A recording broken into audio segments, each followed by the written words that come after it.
வணக்கம். EPF மறுசீரமைப்பு திட்டத்தின் கீழ் அதன் 1வது கணக்கை கொண்ட சந்தாதாரர்கள் ஓய்வூதிய கணக்கு என்றும் 2வது கணக்கு அக்கவுண்ட்ஸ் ஜாத்ரா அதாவது சுபிட்சம் கணக்கு என்றும் புதிய 3வது கணக்கு ஃபிளெக்சிபிள் அக்கவுண்ட் அதாவது தாராளமயமான கணக்கு என்ற பெயரில் செயல்படும் என EPF-ற்கு நெருக்கமான தகவல்கள் தெரிவித்துள்ளன. 3வது கணக்கு இம்மாத இறுதியில் அறிமுகப்படுத்தப்படும். இதற்கான தேதி இன்னும் உறுதிப்படுத்தப்படாவிட்டாலும் இம்மாத இறுதியில் அந்த புதிய கணக்கு விவரங்கள் தெரிவிக்கப்படும் என கூறப்படுகிறது. 55 வயதுக்கும் குறைவான EPF சந்தாதாரர்களின் 2 கணக்குகள் மே 11ஆம் தேதியிலிருந்து 3 கணக்குகளாக மறுசீரமைக்கப்படும்.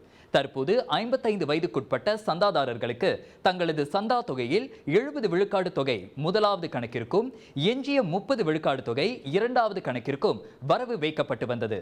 3வது கணக்கு அமல்படுத்தப்பட்ட பின்னர் சந்தா தொகையில் 75 விழுக்காடு 1வது கணக்கிற்கும் 15 விழுக்காடு சந்தா தொகை 2வது கணக்கிற்கும் 3வது கணக்கில் 10 விழுக்காடு தொகையும் வரவில் வைக்கப்படும்.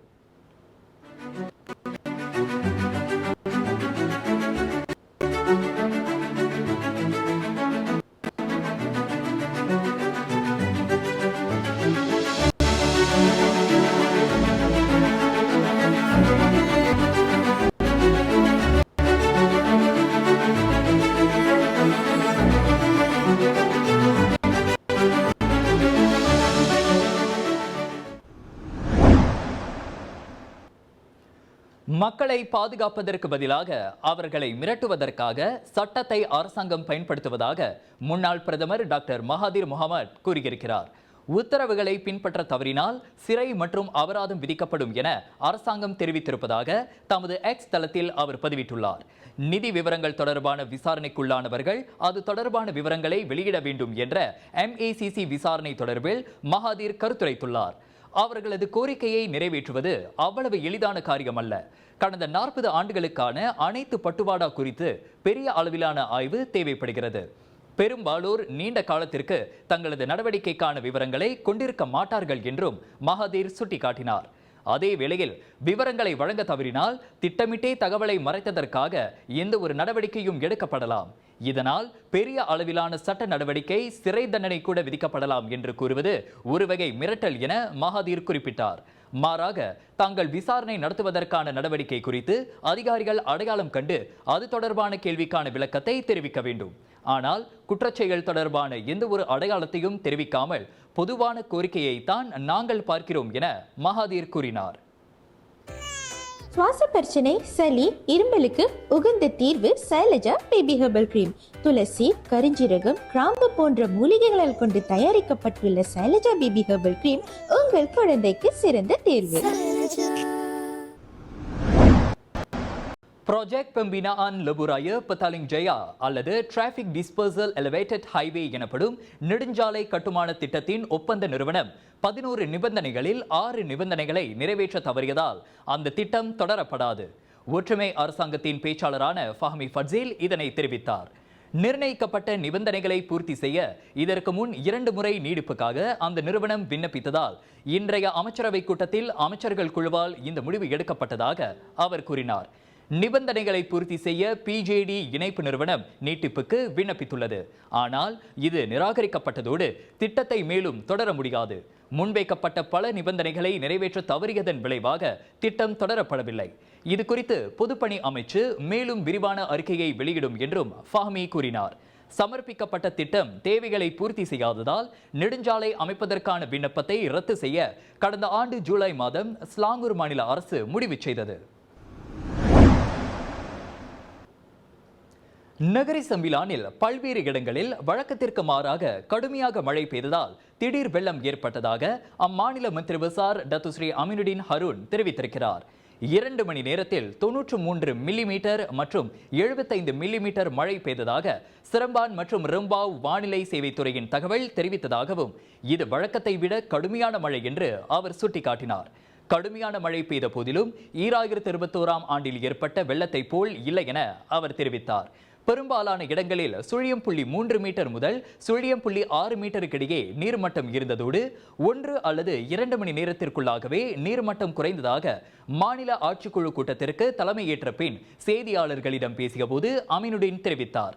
சிரம்பான் நகர் மற்றும் ஜாலான் ராசாவில் வெள்ளம் ஏற்படவில்லை என்பதால் அங்குள்ள வர்த்தக மையங்களிலும் பாதிப்பு ஏற்படவில்லை என அவர் கூறினார். நேற்று இரவில் பெய்த கடுமையான மழையினால் மாநிலத்தில் பல்வேறு மாவட்டங்களில் தாழ்வான இடங்களில் நேற்றிரவும் இன்று காலையும் சிரம்பான், ரம்பாவ் மற்றும் போட்டிக்சனில் உள்ள இடங்களில் திடீர் வெள்ளம் ஏற்பட்டது.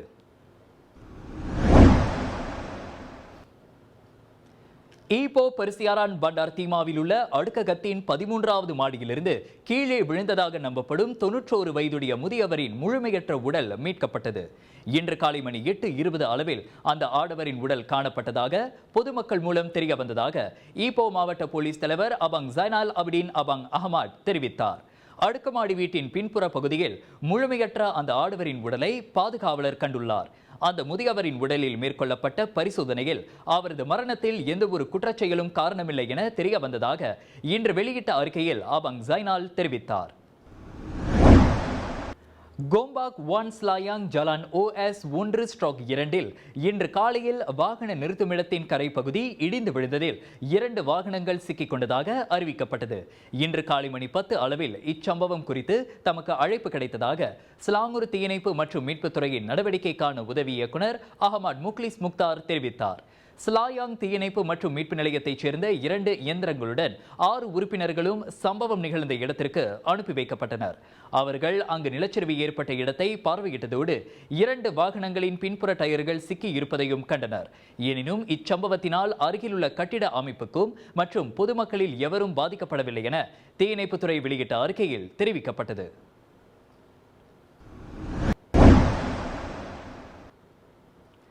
மர்லிமாவ் கம்போங் பந்தாயில் உள்ள ஜலான் பந்தாய் சிரேங்கில் 500 கிலோ எடையுள்ள முதலை பிடிப்பட்டது. 5 மீட்டர் நீளம் கொண்ட அந்த முதலை காணப்பட்டதாக தகவல் கிடைக்கப்பட்டதை தொடர்ந்து இன்று நண்பகல் மணி 12:06 அளவில் மர்லிமாவ் தீயணைப்பு மற்றும் மீட்பு நிலையத்தைச் சேர்ந்த நடவடிக்கை பிரிவின் தலைவர் முகமது சுஃபியான் அபு பக்கார் தலைமையில் 7 கொண்ட குழுவினர் ஜலான் பந்தாய் சிரேங்கிற்கு விரைந்தனர். அங்கு சென்றடைந்த 10 நிமிடங்களுக்குள் அவர்கள் அந்த முதலையை பிடிக்கும் நடவடிக்கையில் ஈடுபட்டனர். அந்த வட்டாரத்தைச் சேர்ந்த உள்ளூர் மீனவர்களின் உதவியோடு உப்பு நீரில் வாழக்கூடிய அந்த முதலையை 1 மணி நேரத்திற்குள் அவர்கள் வெற்றிகரமாக பிடித்தனர். அந்த முதலை மாநில மற்றும் தேசிய பூங்கா துறையிடம் ஒப்படைக்கப்படும் என தீயணைப்பு நிலையத்தின் பேச்சாளர் தெரிவித்தார். இந்தோனேசியாவின் வட சுலாவெசி மாநிலத்தில் நேற்று செவ்வாய்க்கிழமை எரிமலை குமுறல் ஏற்பட்டதை அடுத்து பாதிக்கப்பட்ட பகுதியிலிருந்து குறைந்தது 828 பேர் வெளியேற்றப்பட்டுள்ளனர். தற்போது தகுலாண்டாங் பகுதியில் சுற்றியுள்ள தற்காலிக தங்குமிடங்களில் 45 பேரும் மீதி 783 பேர் அருகிலுள்ள உறவினர்களின் வீடுகளுக்கு அல்லது படகுகள் பயன்படுத்தி பிரதான நிலப்பகுதிகளுக்கு இடம்பெயர்ந்துள்ளனர். இதனிடையே நேற்று தொடங்கி வருகின்ற ஏப்ரல் 29ஆம் தேதி வரை 14 நாட்களுக்கு அவசர கால நிலையை அதிகாரிகள் அறிவித்துள்ளனர். நேற்று இரவு ருவாங் எரிமலையிலிருந்து சாம்பல் வெடிப்புகளை தொடர்ந்து அருகில் உள்ள தொடர்பு கொள்ளும் நெட்வொர்க்குகளும் பாதிக்கப்பட்டுள்ளதாக தெரிவிக்கப்பட்டுள்ளது. இந்நிலையில் அந்த எரிமலையை சுற்றி 4 கிலோமீட்டர் சுற்றளவுக்கு குடியிருப்பாளர்களோ சுற்றுலா பயணிகளோ நுழைவதற்கு அனுமதி இல்லை என்றும் சுற்றியுள்ளவர்கள் கவனமாக இருக்குமாறும் அதிகாரிகள் அறிவுறுத்தியுள்ளனர். மேலும் பல ஆன்மீக செய்திகளுக்கு வணக்கம் மலேசியாவுடன் இணைந்திருங்கள். எங்கும் எப்போதும் வணக்கம் மலேசியா. நான் மகேந்திரன் அறிவொளி.